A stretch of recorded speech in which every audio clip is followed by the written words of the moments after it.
Bada bing. All right. What's good? What's good? Today is a day. You remember those days? Remember those days when you come to class and the teacher's like, we're not doing no work today. We're going to watch a movie. Today we're going to watch a movie about the Bloods in Vietnam fighting the enemy and fighting discrimination. I don't know how the other Bloods feel, but I know how it feels to fight the enemy, both enemy and the administration and discrimination. A lot of them just fight the enemy. Let's talk about fighting the discrimination at the same time. Let's talk about fighting the administration at the same time. Now, this is where it gets deep at with what a true blood is. This is where it gets deep at, you heard? What a real true blood is. Black veterans of the Bloods. This is real stuff, right? This is history right here. We're going to take a look inside the Bloods of Vietnam veterans, dudes from the hood, tales from the hood, going into arch killing enemy territory with no choice. They have no choice. You're going to the army, you're going to war, they're sending you to death. They're sending you to harm's way. They're taking you out the streets and sending you to harm's way. Where is that in your mind? You like, I know when you start thinking that this is the time where I might possibly die, is where you start thinking you a real man and how you going to survive. Everything kicks in now. Reality kicks in. Same thing in prison. When you come to prison as a black man and you're fighting the enemy, and not only that you fighting the enemy, you fighting discrimination that is control of the enemies in you. How preposterous is that? Salute, Marcy in the building. So, I want to show you a short story.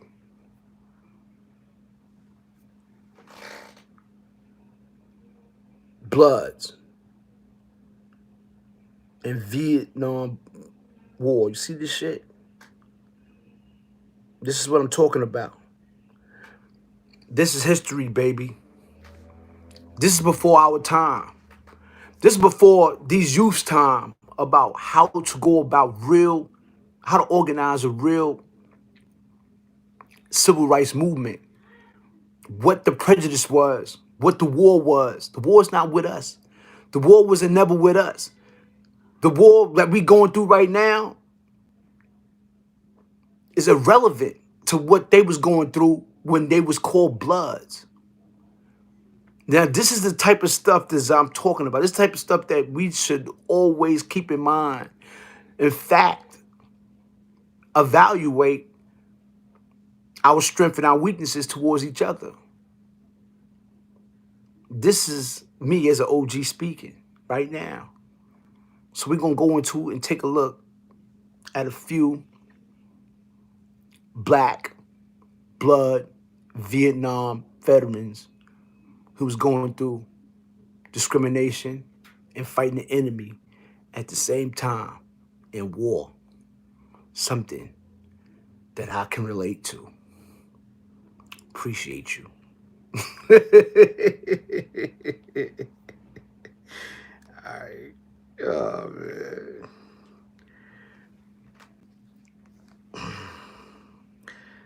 When you got out in the jungle, there was no room for prejudice.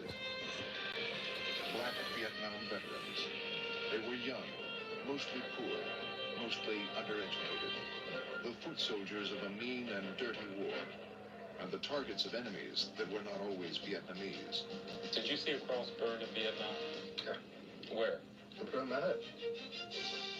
Tonight on Frontline, the Bloods of Nam.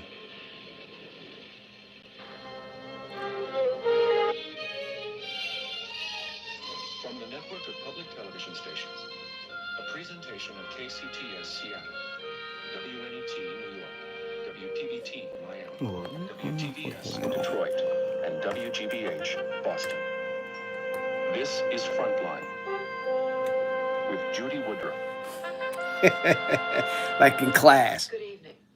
As Memorial Day approaches, we pause to remember our military veterans, those who lost their lives or had them forever changed in war. Tonight, some special remembrances from an overlooked group of veterans about an unpopular war. This evening, war stories about what it was like to have been young, black, and in Vietnam. A high percentage of the men on the front lines in Vietnam were black. By most accounts, they had the highest casualties. They say they were fighting two wars, the enemy and discrimination. But they also talk about battlefield brotherhood and lifelong friendships. Our program is written and reported by Wallace Terry, who covered the war for Time magazine and wrote a book on black soldiers in Vietnam. Our producer is Wayne Ewing. And now, the Bloods of Nam. And I must warn you, this program contains graphic descriptions of the horrors encountered in war.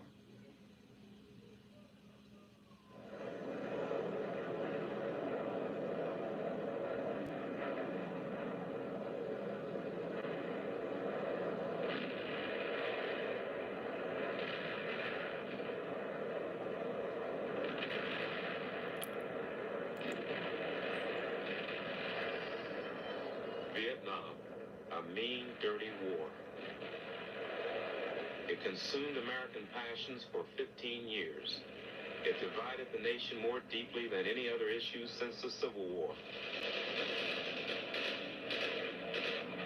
Black soldiers fought and died in Vietnam in disproportionate numbers. That's why we call the front line Soulville. But Vietnam was our first integrated war. It was a time when soldiers, black and white, became brothers against a common enemy. If Vietnam had any redeeming value, it was this friendship. But it was also a place of discrimination, where to gain your self-respect, you stood apart and called yourself a blood. It was a place where communist propaganda urged you to go home instead of fighting another dark-skinned people.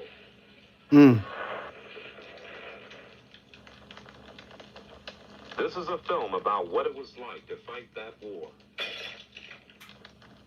What it was like to be in Vietnam and to be black.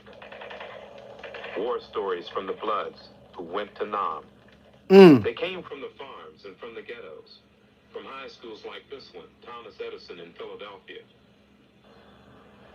They didn't have the money to sit out the war in college or leave the country. They joined the armed forces. They got drafted. Many of them never came back. Vietnam is important because 54 former Edison students died in Vietnam. Today we have some Vietnam vets, a couple of which at least are former Edison students. They're going to give you their personal experiences. They witnessed Vietnam. They're going to help you to deal with this difficult concept of war. And I came to listen to their stories and to hear the questions from the students.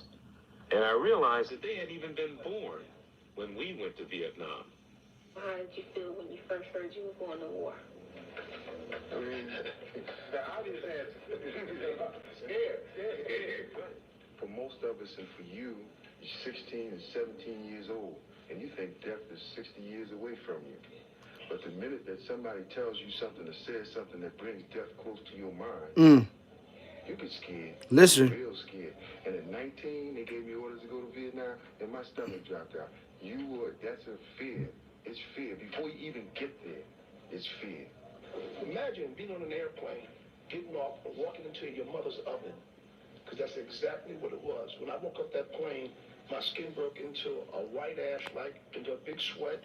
And here I am in this hot climate. They say I have to stay for 13 months. I was scared, man. I was so scared. It's hard to believe I actually wetted on myself. I messed on myself. That first 4 months, I was terrified, and it's a fright that it's unbelievable when you see people drop. You don't know what death is because most of us never see death. But at church, when a family member died, but to watch guys drop below you and you're wondering, what am I going to do? Fire a weapon, practice is one thing. But shooting at somebody for real or something else. I just got off the plane. They gave me these jungle fatigues and all this other stuff. They went right to the sergeant, and he assigned me to a place. And that night, we got mortared. And I never forgot that because I thought because of being born and raised in North Philly and going through the street thing that I'd seen everything. Let me tell you, Tatum said it straight up. I was so scared I couldn't fire the weapon. I had this brother told me, he said, Jesse, you want to get yourself together because every night you're going to be doing the same thing. I don't care all the jungle training and all the jump training and all this other stuff you young guys hear about. Don't prepare you for nothing when you get under the real fire. My name is Martin Fleming. I'd like to know, did you ever kill anyone? After you did that, how did you feel? I cannot speak for everybody, but it's a very powerful feeling to take a life. It's a very frightening feeling to take a life. It's not something that you say, I did it and I'm proud of it. You do it because if you don't, he will take you out. Your opponent, your enemy will take you out. In Vietnam, you never really knew who might be the enemy. Peasants could be Viet Cong or innocent civilians. In combat, there were many women and children that got trapped between the crossfire. And they're hollering and screaming, babies this small, own babies, women's, 60, 70 years old. When a firefight break out, you don't have time to tell someone, move out of it, you go here, you go there, because we're going to fight. In English land, there is no such time to do that. Usually a firefight may last a minute. As long as firefight may last 5 minutes. And you can reap a lot of destruction only in a minute or 5 minutes. I had been trained to kill and to fight, and I actually wanted to shoot the enemy, to shoot a North Vietnamese, to see how he looked when he'd fall, because we had been shooting rifles with blanks or protectors on the end. We had been shooting at a false enemy, and I was brainwashed, if you will.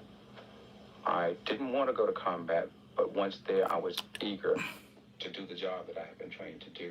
The thing was, you fire high, and then you fire low. In case the person was hanging in the rafters, they jump down, you get them when they hit the ground, and you fire about waist high. And I was getting ready to make that first sweep, because we would just go up to the building and just fire in it. And I was getting ready to make this sweep.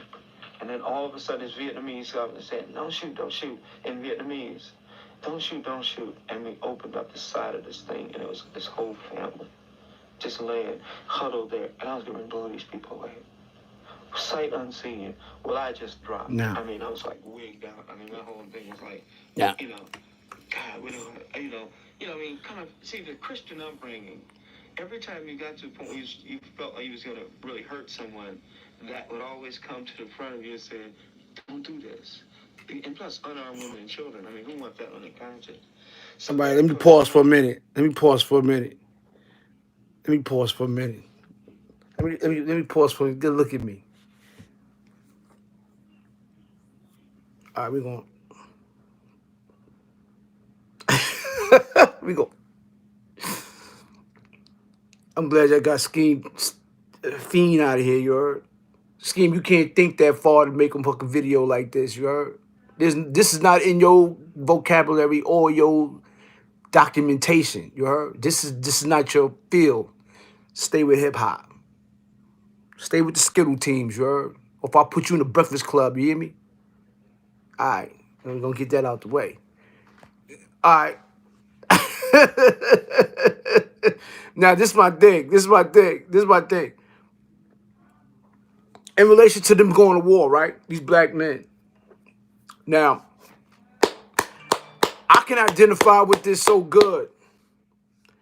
I'm going to tell you why I could identify with this so good. I was just talking about this last night on a live about fighting the enemy and discrimination. We have a lot of dudes that come together. But these dudes was forced to come together. These dudes was forced to fight the war. We were forced to come together in prison, and we was forced to fight a war that started off with very little individuals Very little individuals, a couple of several individuals, no more than 10, 15 people throughout the whole Rikers Island. Throughout the whole Rikers Island. Put together something to fight this demons. That's the discrimination of what? Fighting the enemy, the administration, discrimination, things that we are totally was forced to fight. Tired of the discrimination, tired of the administration with the discrimination. Once you are part of an administration that's part of a discrimination, then you have no say-so in nothing. What you do, how you do, and what you say. It's like going back into slavery. So I understand that the discrimination that the Bloods was going through at the time when they was going through the war. And I'm going to tell you something. I heard many stories about this. The Vietnamese did not want to kill no blacks. They kept telling the blacks, while they was fighting, they kept telling the blacks, yo, why y'all fighting their war? Why is you fighting the white man's war? We don't want to kill y'all. Don't you know some of these black veterans never came back to the United States? They stayed in Vietnam, married, kids, and fought against the government. Did y'all ever knew that? Did y'all know that? That some of these black veterans that went out there to kill them, Vietnamese, switched sides because they was telling the truth. A lot of the soldiers that were black were being killed by their own behind enemy lines. Oh, what happened to homie? I don't know. He shot himself. Whoa, word?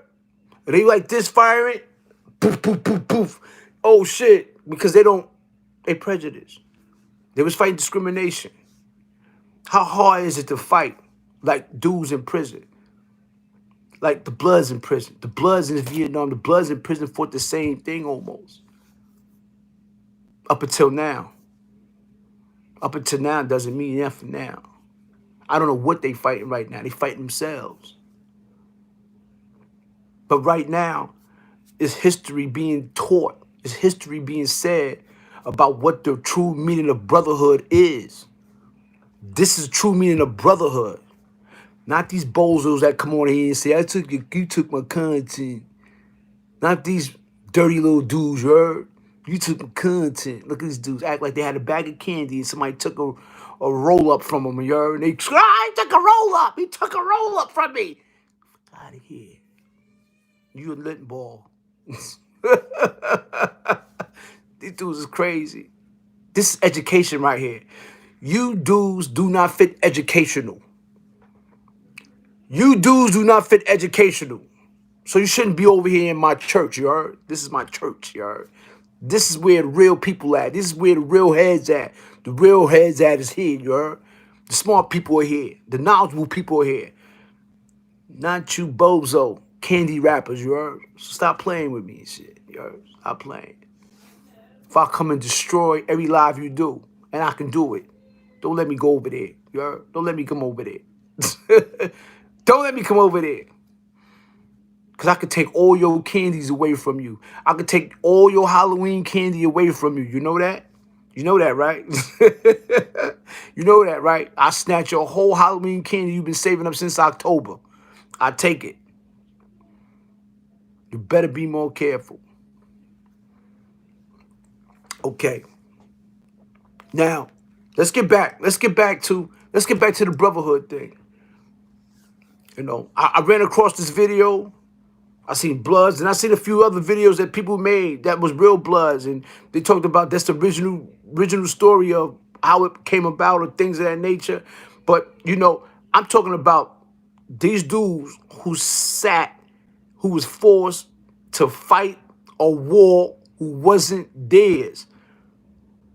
Forced to fight a war that's not true, and you already dealing with discrimination is one thing part than another. Like, how, you know what type of mindset, you know what type of brain, if you survive that, if you so happen to survive these type of tactics while in war, as I did, you have to come out very knowledgeable, very smart, very strategic. Guerrilla warfare, all that has got to come with that. Because that can relate to that. That's why I post this video. The reason why I post this video because I can relate to this. Fighting the enemy and discrimination and the administrations. I got three. They just fighting the enemy and discrimination. I'm fighting discrimination, the enemy, and the administration. So I can feel the power, the character, the personality, the thoughts, the anger, the weaknesses, the strength. I can feel all of that in once. To see how I'm going to ever survive or even learn to even propagate a pattern to where is that I can allow others to see and feel what I felt. Know what I felt. Feel what I felt. These are the type of things that this is the type of thing we have to take in content.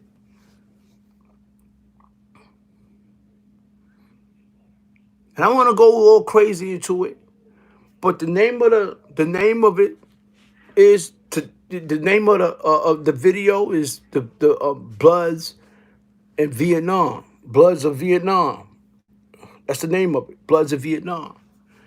A true story, a real story, but the history of it is remarkable.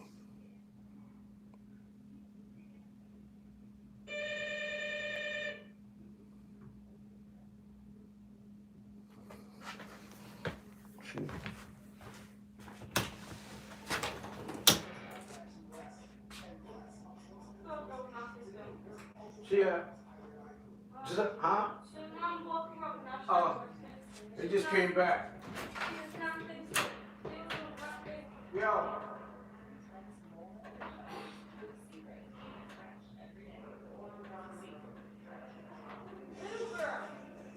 They're coming out.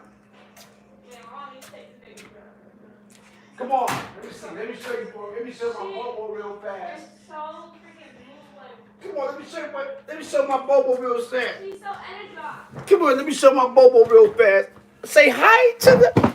Say hi. Hey, Bobo. Look at that. This is my baby Niecy. This is my baby Niecy. Say hi. You got her? Yo, I'm on live though. Look. Hi. We're talking about history, baby. We talking about history, baby. We talking about history, baby.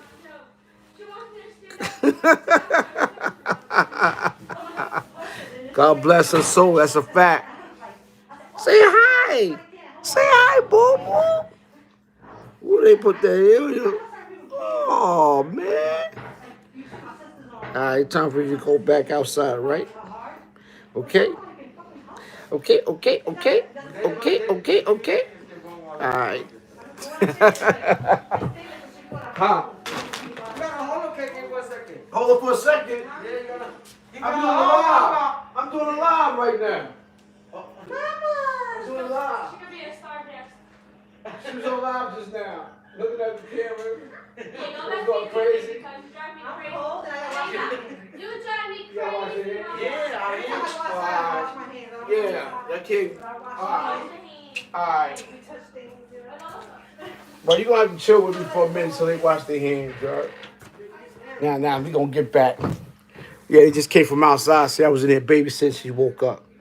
So, that's my thing. Look at your little socks. Why you got mismatched socks on? Huh? Hey. Look, we on live. See, say hi. Say hi. Yeah, I'm even teaching her history, you heard? She's all the way Hispanic. She's beautiful. She's my baby niece.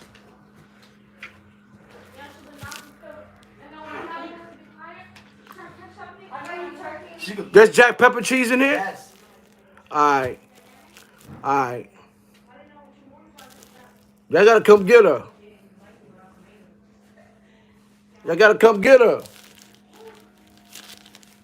Yeah, I know, man. I'm on live doing something, but you know, I'm being. This is what you call being a human being. You heard? Being a great uncle, great grandpa. You know what I'm saying? This is what KK do. This is what KK do, you heard? Yeah. You know what I'm saying? So this is my thing, man. In relation to that, I wish I could watch the whole video, but I didn't want to do that. But I'm gonna give you a short scenario on it. You know, this is the things that I can relate to: fighting the enemy, and fighting discrimination, and fighting the administration. Now, these things are pertinent and imperative to understand and know some of these things, as far as the youths knowing what they're part of, what it's really about. It's really about brotherhood. That's what it is. Bloods is brotherhood. It's not a style. It's not wearing jewelry. It's not wearing clothes and all that. It's not a style. Blood is not a fucking style. Let me tell you something.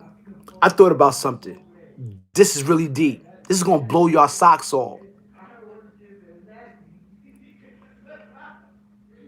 Respect it from within to without, or respect it from without to within. Respect it from within means being in the belly of the beast, being in prison, right? Being respected. Coming into the world, not being respected. Now, you got the dudes out here without to come to within, being respected out here. Going in prison, not being respected at all. Now, we're going to differentiate a lot of things about a lot of these busters. Because don't get it twisted. You got dudes in prison right now who knows and looking at us out here in these streets, and they saying some foul shit. They saying some shit about that nigga wasn't like that. This nigga wasn't. Listen, but I'm not talking about me. I'm talking about real shit, real niggas. Because I've never been through this type of energy. I've never been felt. I put it like this. I never felt vulnerable. I never felt weak when it came to anyone oppressing me, because I made sure that I oppress more than they think they could oppress. So that's where I killed everything at. But my thing is this, you know, there were a lot of dudes that lived inside, that was in prison, that wasn't ambitious as they was. I mean, they could have been. They could have been remarkably ambitious, more aggressive, more, you know,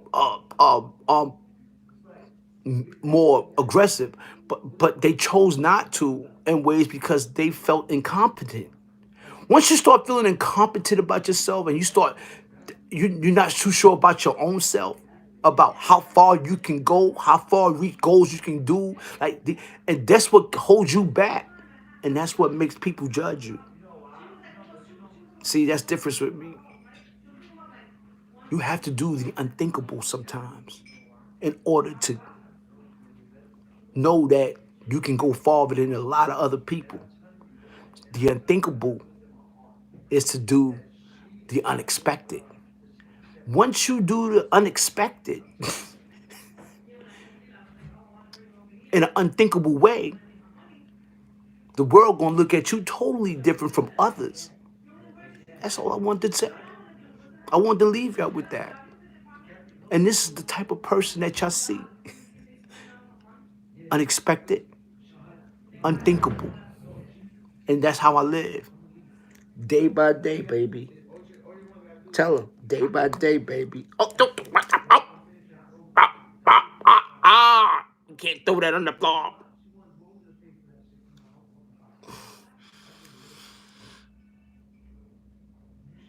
Nope. You hungry? You hungry? Isn't she a good baby? Isn't she a good baby? She's a good baby. You're a good baby. I knew you when you was in your mama belly. I knew your mama when she was in the belly. Carissa. Tell Carissa to come here. Oh, did she come back? Carissa didn't come back, right? Nope. Oh, her mom didn't come back, but I wanted to show. I was gonna show them that I knew her mama when she was this age, or in her belly. What y'all doing? Y'all eating, huh? Yep. While I'm babysitting, go eat. Hurry up. Look how looking See it? to the mirror, Kevin. Look. Huh? Look how looking to the mirror. I know. She playing with a sock.